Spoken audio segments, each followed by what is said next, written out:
기도드리겠습니다. 아버지 하나님 감사합니다. 우리 찬양대의 아름다운 찬양 주님 홀로 받아 주옵소서. 영광 받아 주옵소서. 호흡 있는 자마다 여호와를 찬양하라고 하셨는데 그 말씀 우리의 마음에 새기며 늘 범사에 하나님을 높여드리고 경배하는 저희들 삶 되게 하여 주옵소서. 또 부정한 종 하나님의 말씀을 함께 나누기를 원합니다. 성령께서 역사해 주시고 하나님의 말씀이 우리 삶의 위로가 되게 하시오며 생명의 양식이 되게 하여 주옵소서. 예수님 이름으로 기도하옵나이다. 아멘. 성경 말씀 시편 143편 1절에서 6절에 있는 말씀입니다.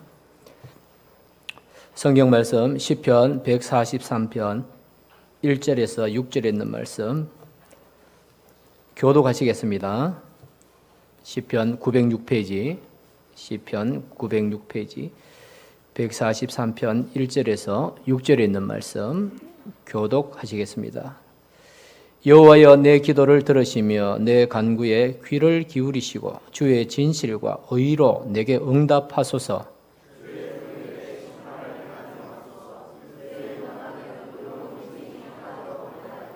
원수가 내 영혼을 핍박하며 내 생명을 땅에 엎어서 나로 죽은 지 오랜 자 같이 나를 암흑 속에 두었나이다.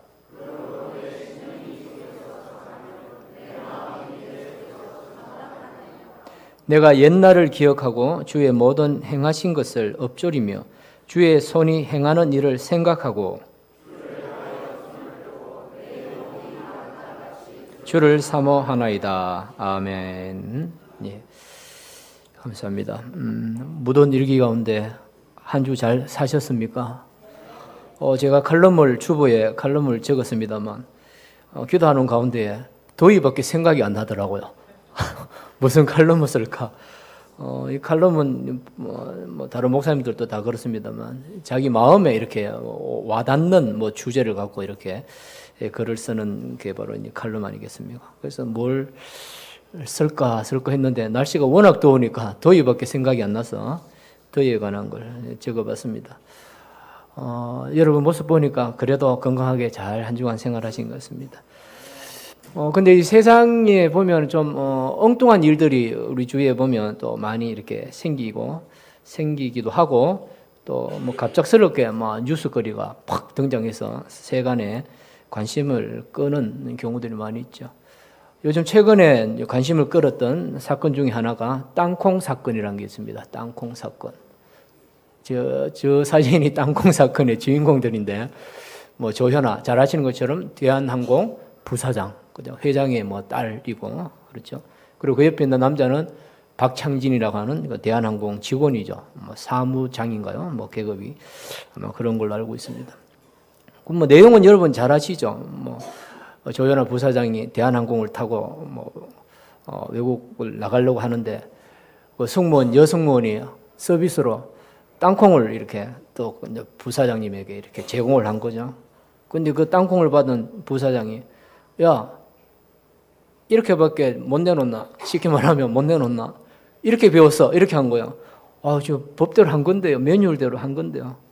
그 땅콩을 이게 뭡니까? 이게 껍질에다가 이렇게 사서 이렇게 보죠. 이게 랩에다가 사서 이렇게 내는가 봐요. 그리고 그대로 했다면서 승무원이 부사장한테 항변을 했죠. 하니까 그래도 이 부사장 조현아 씨가 성을 내면서 머리를 이렇게 쥐받고 이렇게 했나 봐요. 그걸 보고 있던 사무장이 박창진 씨가 탁 나타나가지고 아이패드 들고 탁 나타난 거야. 아이패드 들고 탁 나타나서는 매뉴얼 그 항목을 탁 두드려가지고는 보여주면서 부사장님 매뉴얼에 이렇게 되어 있지 않습니까? 하면서 줄을 쫙쫙 꺼가면서 이 승무원 잘못한 거 없습니다라고 그렇게 이야기를 했어요. 그러니까 조현아 부사장이 더 열을 받아가지고는 이런 새끼가 있어 이제 이렇게 된 거죠. 쉽게 말하면 아이패드로 옆에 무슨 머리 치고 어깨 치면서 야, 차 빼 쉽게 말하면 항공기 되돌려 주차시켜 다시 빼돌려. 그래서 이 사무장 보고 조현아 씨가 열받아가지고 니는 내려 하면서 그 비행기에서 내리게 했다는 그 사건이 바로 이 사건이죠.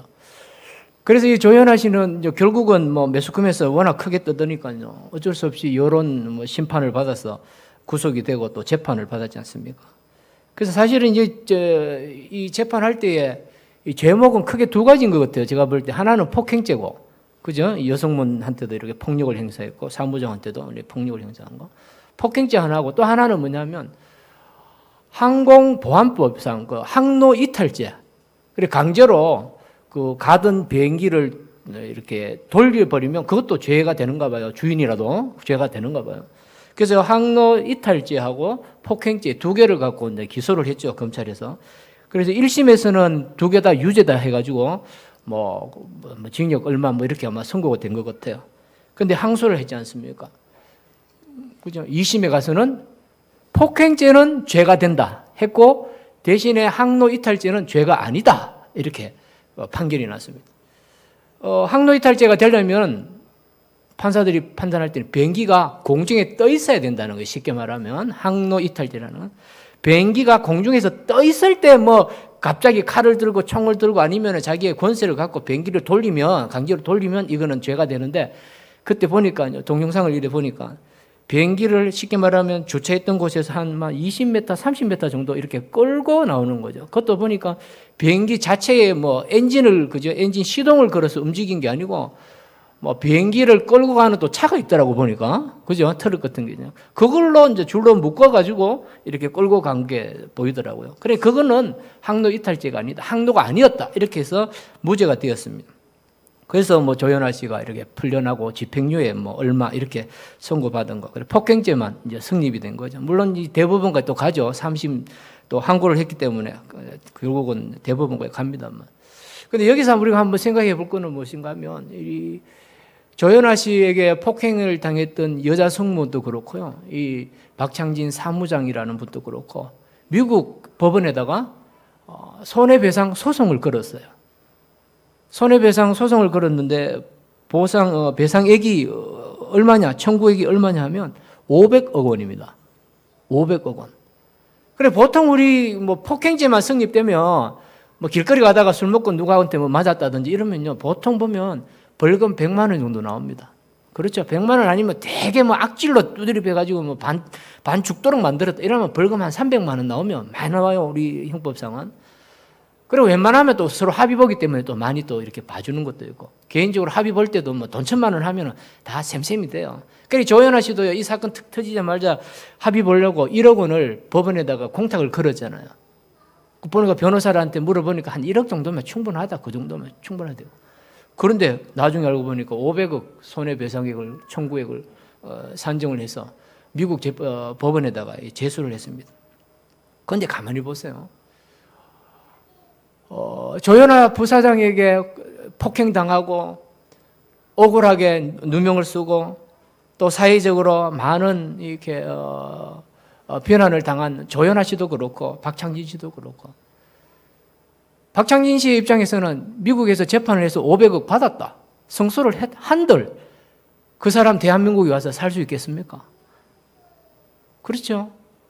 조연아 씨 500억을 주든 100억을 주든 피해 보상액을 줬다 손 치더라도 대한민국에서 고개 이렇게 바닥에 들고 이렇게 자신만만하게 살 수가 있겠습니까? 사람들마다 다 손가락질 하잖아요. 나쁜 이렇게 욕을 할 겁니다. 이게 무엇을 말하느냐? 우리가 아무리 마음에 받은 상처, 마음에 받은 아픔 이것을요 치유하려고 해도 돈으로도 할 수도 없고 명예회복으로도 될 수 없는 것들이 사실상 우리 주위에 엄청나게 많이 있더라는 것입니다. 30, 40대 사람들에게 물어봤습니다. 상한 감정 또 상처받는 일이 생기면 당신은 그 상처를 어떤 식으로 해결합니까? 라고 질문했을 때 답이 이렇게 나왔어요. 첫째, 술을 마신다. 둘째, 집을 나간다. 셋째, 차를 몰고 드라이브를 한다. 넷째, 책을 본다. 다섯째, 노래방에 가서 실컷 노래를 한다.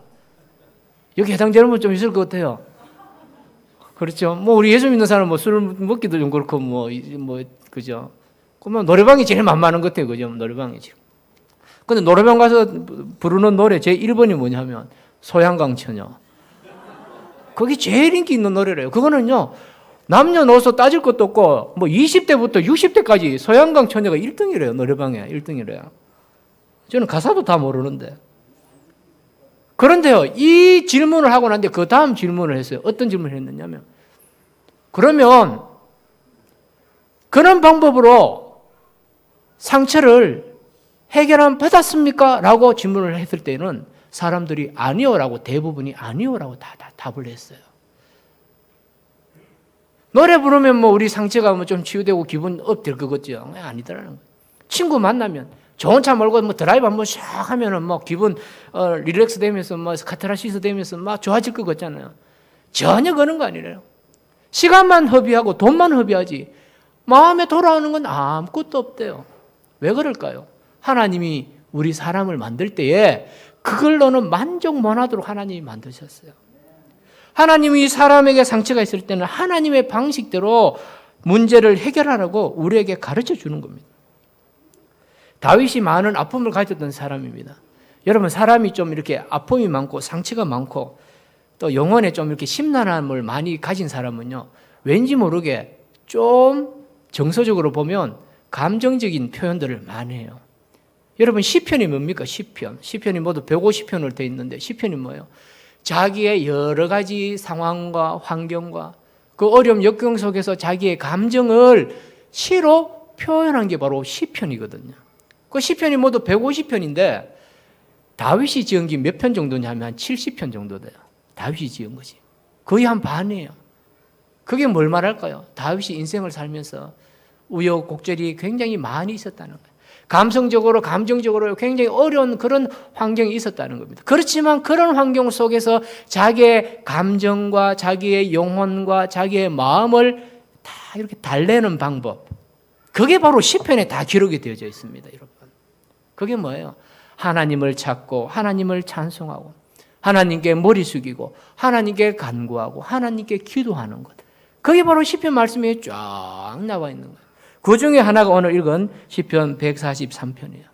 여기에서 우리는 상처받은 또 영혼에 힘든 그런 고난 가운데에 다윗이 어떤 방법으로 하나님 앞에 그의 영혼을 하소연하고 해결함 받았는가를 잠시 한번 살펴봤으면 합니다. 우리 4절 말씀 한번 보시겠습니까? 143편 4절 말씀을 보면 이런 표현이 나오죠. 그러므로 내 심령이 속에서 상하며 내 마음이 내 속에서 참담하나이다 라고 말하고 있습니다. 속이 상한다는 말하고 참담하다는 말, 이 말이 뜻이 뭐냐면 갑자기 어떤 일이 일어났을 때 사람이 너무 충격을 받아가지고 쇼크를 먹어가지고요 절도한다는 뜻이에요. 절도한다는 뜻입니다. 절도할 정도로 충격받았다 하는 이런 의미고, 또 한 가지는 뭐냐면 너무 충격을 받아가 심장마비 걸렸다라고 할 때 참담하다는 그런 표현을 씁니다. 이때에 이 다윗의 상황이 어땠는가 하면요, 두 가지로 이제 보통 우리 신학자들이 이렇게 예상을 하고 있습니다.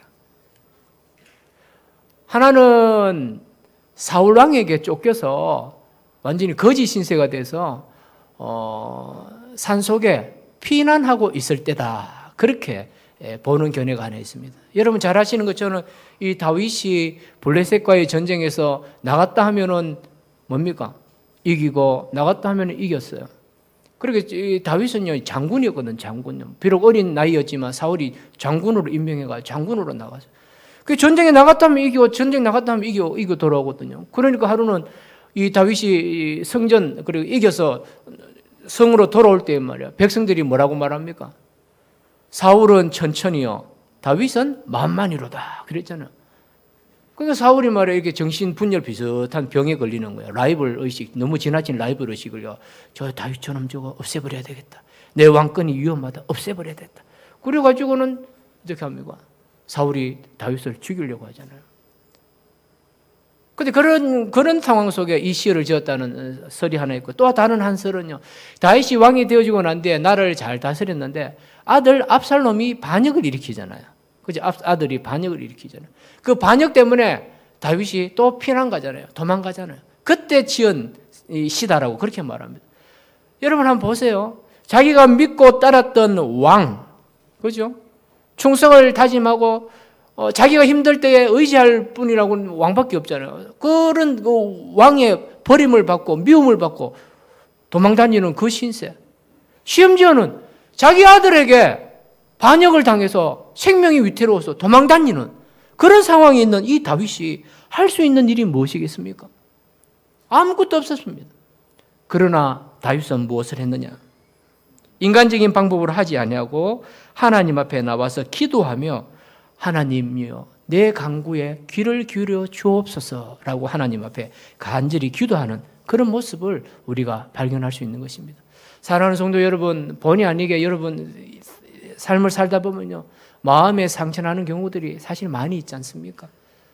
우리가 상처받는 경우는 크게 한 두 가지 정도 있는 것 같아요. 저도 경험적으로 볼 때 하나는 사람과의 관계 속에서 사실은 상처 많이 받잖아요. 사람과의 관계 속에서 내가 믿던 사람한테 배신당해서 상처받는 경우도 있고, 또 어떤 경우는 말 한마디 이렇게 했는데 그 말에 대해서 돌아오는 것이 아주 뭐 날선 칼처럼 나에게 마음에 탁 와닿는 그런 경우도 있잖아요. 그런 경우에 우리가 영혼의 상처를 받잖아요.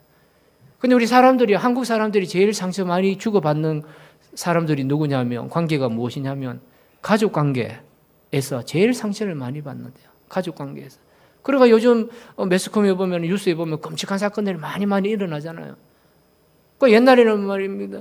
그 지나가는 사람 뭐 이렇게 해코지 해가지고 나쁜 짓 했다, 강도짓 했다, 살해했다, 이것이 뉴스거리인데 요즘은 그런 거 뉴스거리에 들어가지도 않아요. 그건 워낙 흔하니까 뉴스거리 안 들어가요. 아버지가 아들을 죽였다, 이래야 뉴스거리 되는 거예요, 요즘은. 자식이 아버지 죽였다, 이 정도 이렇게 강도 높은 걸 해야지 뭐 뉴스거리가 되어버리는 그런 시대에 우리가 살고 있지 않습니까? 그런데 가족들 간의 관계의 문제들이 엄청나게 지금 많이 사회적인 문제로 지금 대두되고 있거든요. 그럼 관계 때문에 그런 경우도 있고요. 또 한 가지는 우리 상처가 언제 납니까? 힘든 일을 하면 상처 나잖아요. 힘든 일을 많이 하고 하면. 무거운 짐 들다가 보면 이렇게 상처 나기도 하고요. 그죠? 뭐 일하다가 뭐 갑자기 위에서 뭐가 떨어져가 머리에 부딪혀가 머리가 상처나는 그런 것도 있지 않습니까? 많은 상처들이 있어요. 근데 해결할 수 없는 상처들도 많이 있어요. 육체적으로 뭐 조금 아픈 거는 어떻게 해결합니까? 후시딘 바르면 되잖아요.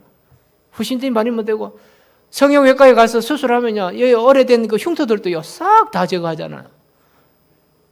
요즘 성형 기술이 얼마나 발전된지 몰라요. 쌍꺼풀 수술을 하고 왔다는데 보니까 아무런 흔적이 없어. 놀랄놀자잖아요. 우리 육신적으로 드러나는 것은 어떻게 보면 우리가 쉽게 그 상처를 치유하고 안 보이게 할 수가 있습니다. 그렇지만 영혼에 난 상처는요, 우리가 해결하기 어렵다는 거죠. 그 해결은 오직 하나님의 능력에서 밖에 우리가 해결을 받을 수 없다는 것을 우리가 알아야 됩니다. 그래서 어렵고 힘들 때일수록 더더욱 우리는 어떻게 해야 될까요? 주님 앞에 나와서 기도하고 힘을 모아야 됩니다. 제가 대구에 있을 때에 제 집 옆에 있는 교회에 새벽 기도를 좀 나갔는데요. 그 교회 교인들이 제가 한번 말씀을 드린 것 같습니다만 2,500명 정도 되는 그런 교회였어요. 2,500명 정도 되는 교회인데 새벽 기도를 갔는데요. 교인들 새벽 기도 한 20명밖에 안 왔어요. 20명밖에 안 보이는 거예요. 그래서 제가 놀래가지고 이 교회는 1부 새벽 기도하고 또 2부 새벽 기도 하나 보다. 그래서 제가 5시에 갔는데 2부 새벽 기도 6시도 있는가 보다 해가지고요. 그렇게 생각하고 며칠 그냥 교회 다녔어요. 근데 나중에 그게 주부를 한번 또 봤는데 2부 새벽 기도가 없어요. 새벽 기도 한 번밖에 없어요. 근데 교인이 2,500명 되는데 새벽 기도 온 사람이 20명밖에 없어요. 근데 그때가 언제냐면 메르스 한참 유행할 때입니다. 메르스 한참 유행. 근데 메르스 좀 끝나갈 때쯤 되니까요, 이제 교인들이 한 50명, 60명 정도 새벽 기도 이렇게 오더라고요. 근데 제가 한번 생각해 봤어요. 뭐냐? 메르스 있을 때 더 기도해야 되는 거 아니냐? 성도님 생각 어떠세요? 아니, 메르스 있을 때 더 기도하러 와야 되는 게 제가 볼 때 믿는 자들의 그 바른 생각인 믿음인 것 같은데, 메르스 다 뭐 종식되고 나니까 사람들이 한답시고 이리 오더라고요. 그 제가 좀 의아했어요, 사실은. 근데 우리가 성경적인 원리를 보면 힘들고 어려울 때일수록 더 뭐 해야 된다? 하나님 앞에 나와서 기도하는 시간을요 많이 가져야 됩니다. 여러분 지금 며칠 전에 롯데그룹 때문에 뭐 우리 대한민국 경제계가 완전히 난리가 났잖아요, 그죠? 신격호 뭐 총괄회장, 그 회장도 많아. 총괄회장이 있고 또 명예회장이 있고 그냥 회장이 있고 또 일본 지사 뭐 회장이 있고 한국 뭐 회장이 있고 뭐 그렇더라고요. 근데 신격호 씨가 이제 뭐 이선호를 물러나고 명예회장이 돼, 총괄회장에서 또 명예회장이 됐다고.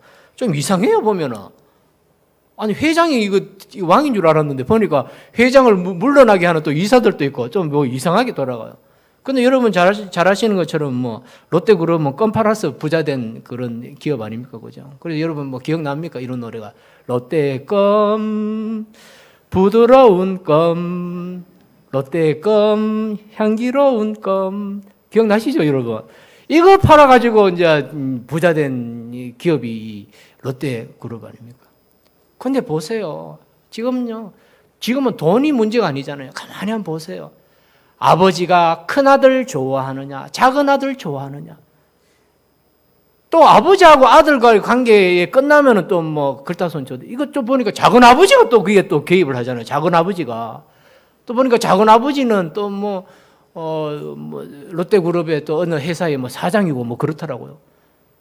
저래가지고 뭐 정상적인 뭐 그 가정이 되겠습니까? 응? 형은 동생 기업 못 한다고 말이야. 쟤 다 말아먹었다고 아버지한테 가서 고발하고, 동생은 또 형님이 잘못한 거 아버지한테 가서 다 고발하는 거야. 엄마는 또 이 편 들고, 응? 가족들이 또 사촌은 이 편 들고 저 편 들고, 완전히 가정적으로 완전히 이게 부서지고 분열하는 겁니다. 그러면서 당하는 사람은 어떤 생각이 들겠어요?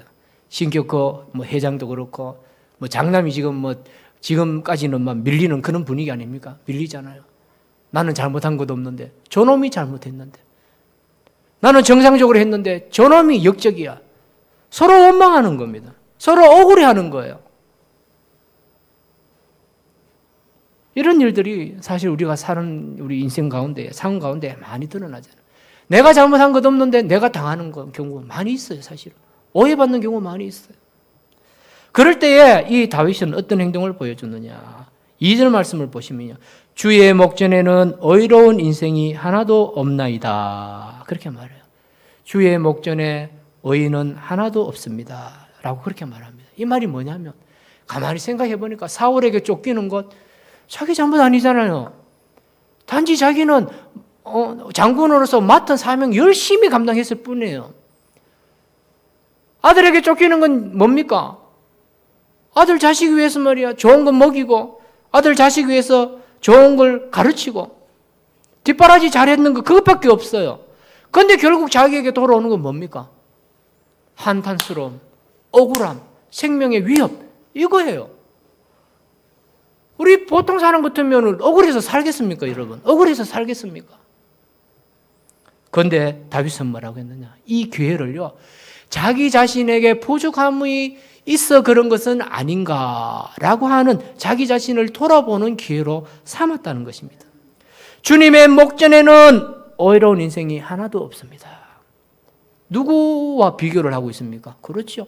하나님의 눈에다가 그동안의 자기의 삶을 비춰보는 거예요. 자기의 삶을 비춰보는 겁니다. 요즘 TV에 보니까 뭐 그런 게 있더라고요. 동상이몽이라는 프로그램이 있잖아요. 동상이몽. 동상이몽이 뭐냐면 뭐 부모나 뭐 자식 간에 서로 자기들의 뭐 주장을 이렇게 강하게 이렇게 뭡니까 세우면서 이렇게 생활하는 모습을 몰래 뭐 카메라가 그죠 가서 뭐 며칠 동안 그 상황들을 실제 일어나는 모든 말, 행동 이런 것들을 카메라로 다 촬영해가지고 그걸 객관적으로 방송하면서 제3자들이 보면서 누구 말이 옳은지, 누구 생각이 그릇되어진 것을 이제 서로 판단해주는 그런 프로그램인 것 같아요. 근데 제가 뭐 많이 보지는 않았습니다만 한두 번 이렇게 보니까요. 그 대부분이 문제 일으키는 사람들이 대부분 중고등학생들이거든요. 그래서 이제 우리 학생들 지도하는데 또 도움이 안 되겠나 싶어서 이렇게 한번 봅니다만. 그거 보면요. 놀라운 결과들이 있어요. 무슨 결과냐. 행동할 때는 자기 자신의 잘못을 전혀 몰라요. 행동할 때는. 그죠? 엄마하고 트러블 생겨서 다툴 때나, 아빠하고 트러블 생겨서 다툴 때나, 동생하고 문제가 생겨서 다툴 때나요. 그 나쁜 행동할 때는 본인이 그 행동이 나쁘다는 것, 양심의 가책 느끼는 행동 하나도 안 해요. 근데 그게 촬영 다 마치고 난데 그 촬영한 걸 가지고 와서 TV에 방송하면서 그 패널들이, 제3자들이 보면서 이야기할 때는요, 전부 다 머리 숙이고요, 머리 긁고요, 미안해하는 표정을 다 짓습니다. 미안해하는 표정 다 지어요. 스스로 깨달아요. 그걸 보면서. 뭘 보고? 자기의 행동을 자기의 눈으로 직접 보고 나서야 자기의 잘못을 알더라는 거예요. 우리 인생도 그와 비슷한 것 같아요. 우리가 잘못되어지고 우리가 좀 억울한 일이 생기면 그걸요, 내 자신을 하나님의 말씀에 비추어서 안 살펴볼 때는 전적으로 100% 저놈 잘못한 거야.